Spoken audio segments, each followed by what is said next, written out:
Bloomberg Audio Studios. Podcasts, radio, news. For our Bloomberg audiences worldwide, I'm David Westin. I'm delighted to welcome now the U.S. Treasury Secretary. He's Mr. Scott Bessent. So, Mr. Secretary, thank you so much for joining us. Ukraine is at the top of everyone's mind right now, and particularly the deal that you were the point person on as you went over to Kyiv to actually first present it. We all watched what happened in the Oval Office. I guess the simple question is, can this deal be saved? Well, David, the question is which deal, the peace deal or the economic deal? Because clearly it's very difficult to do an economic deal with a leader who doesn't want to do a peace deal. And I will tell you, I was sitting 3 away from President Trump or President Zelensky, and this has to be one of the great diplomatic own goals in history. If Mr. Zelensky called back right now and said, I'm sorry, I want to put it back together, what would he have to do? I don't know.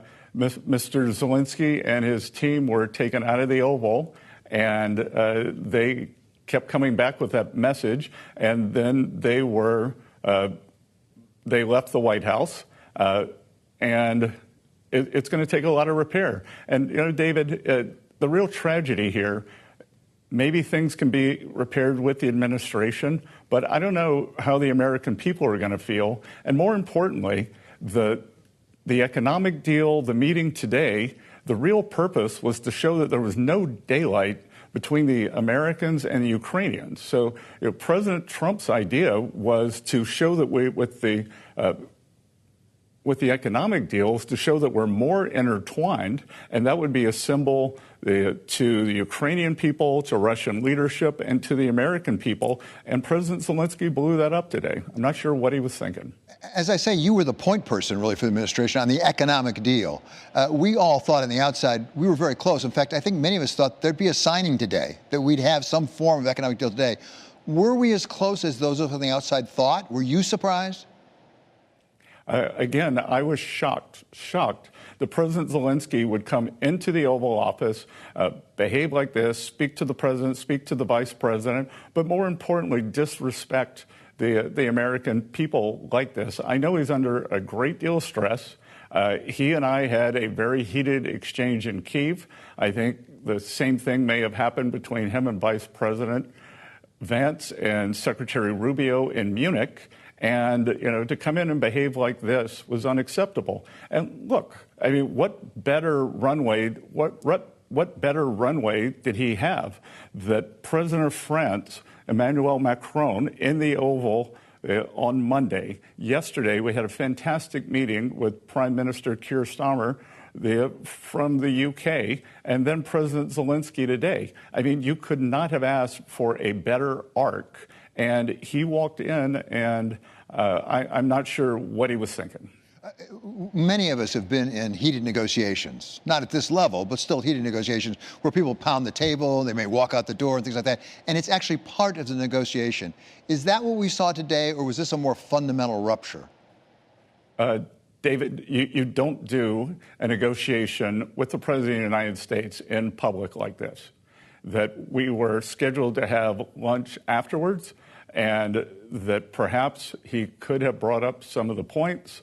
Instead, he chose to let things go into a downward spiral on worldwide television. And, you know, again, I keep coming back to the disrespect of the American people. It was one thing for President Zelensky and I had an extended, heated negotiation in Kyiv, but we were going to get this economic agreement done. But, you know, when you bring it out to the public like this, we'll see if there's any coming back. If there is further negotiation, do you expect to remain the point person on the economic deal?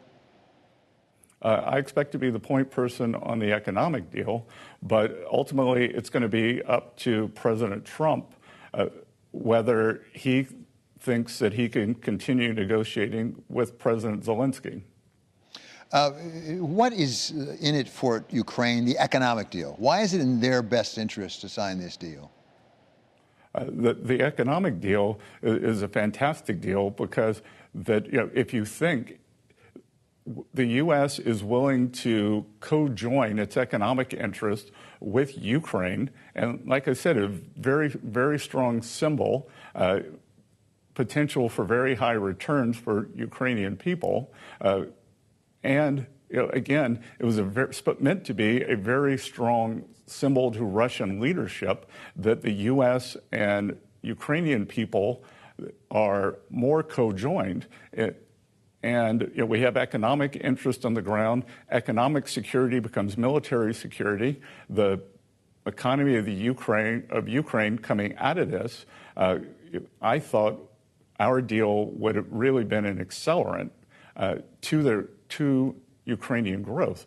I mean, you look at Poland next door, and since the Iron Curtain came down, when it came down, Poland and Ukraine had roughly the same size economies. Now Poland, before the war started, Poland's was 4 times larger. So Ukraine has a lot of potential. We'd hope to help unlock it. We'll see whether a deal can be done. Would it be beneficial to Ukraine, though? I understand why it might benefit the United States.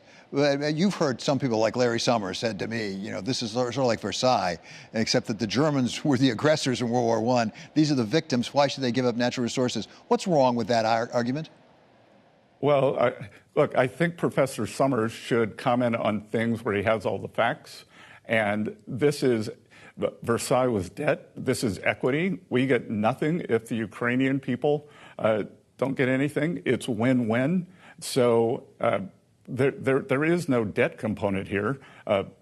Many of the European loans, or much of the European aid, has come in the form of debt. Thus far, U.S. has put in grants, and this is not debt. If it were debt, the Ukrainian bonds would not have been going up on the deal. So I think Mr. Summers, Professor Summers, should maybe call me and ask for the details before commenting. Maybe it's a nice media line that it's Versailles, but it's just not the truth. You also have some other responsibilities besides trying to get an economic deal in Ukraine. Let's talk a little bit of the economy. And specifically, you and I have talked before, you have as a goal, as I recall, getting the deficit down to 3% of GDP in the United States, saying it's going to take a little time to do it, not right away. What role does revenue from tariffs play in your spreadsheet when you look at getting to that 3% number? Good, David, that's a great question, because over the coming weeks, months, as we put the budget together, your viewers are going to see lots of different nomenclature. There's CBO scoring, and CBO scoring will likely not include any tariff income, and so much of the tariff income could be substantial. We will see where the tariffs finally end up. The China tariffs, since they were put on, have brought in substantial revenue. They continue to bring in substantial revenue. President Trump has talked about reciprocal tariffs. If tariffs are his favorite word, I would say reciprocal has gotten to be his second favorite word. And in the reciprocal tariffs, you actually don't know the path of what's going to happen, David, because the idea there is that if Europe has a 12.5% tax on our cars, we could either put a 12.5% tax on theirs, or the tariffs could get dropped altogether. So it's going to be very path dependent, but I would expect that with the 10-year scoring that the CBO likes to use, that there could be substantial tariff income over the next 10 years. When we look at tariffs, there's a lot of different things being talked about, proposed, threatened, even imposed. One of them is Mexico, which comes up next week. Is it important to get the revenue from the Mexico tariffs? Because I know Mexico is sort of moving, it appears right now, for example, with respect to tariffs on things coming into Mexico from China. Can they get off the hook on tariffs? So the tariff negotiation isn't under the purview of Treasury. It's USTR, U.S. Trade Representative, and Commerce. So I'm going to leave that question to them. I do think one very interesting proposal that the Mexican government has made is perhaps matching the U.S. On our China tariffs. I think it would be a nice gesture if the Canadians did it also. So in a way, we could have Fortress North America from the flood of Chinese imports that's coming out of the most unbalanced economy in the history of modern times. Another one of the goals I think we've talked about is 3% growth. Again, I'm not saying you're going to get there right away, but that's the goal ultimately, as I understand it. We have some people now starting to say the indications about a coming recession are going up, including Torsten Slok from Apollo, somebody you know, who came out with a note today saying the probabilities of a recession are going up. Is that what your numbers show you? David, it's early. I do think that we're seeing kind of the hangover from this excess spending in the Biden 4 years. And what we are going to do now is something that I've talked about several times on your show in the past.